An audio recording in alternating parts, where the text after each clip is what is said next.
台语文千万字，大家要跟大家做伙来捌一日。古早有一块出名台语歌，歌名是《爱情一斤值偌济》。歌词讲到是要安怎回答这个问题？因为爱情歹估价，唔是生理咧买卖。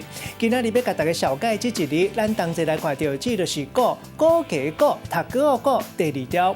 台语字典解说估的意思就是计算、计数，也有评定、价值。咱讲是估价。估也有另外一个意思，就是用物件去行债务，像讲厝的贷款若拢无力，厝就互银行估去。也有一个词讲是估货，意思就是用货来赌小。若是讲用物件来行销，咱讲是估销。带大家做伙来小解这两个词，读起来音是拢同款，意思煞无同。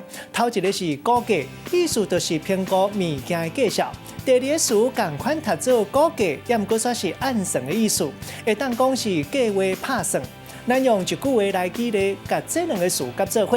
譬如讲，厝内灶骹已经旧啊，按算要订番，请吉公司会先估价，看爱开偌济钱，上时估价差不多要1个月才会当全部做好势。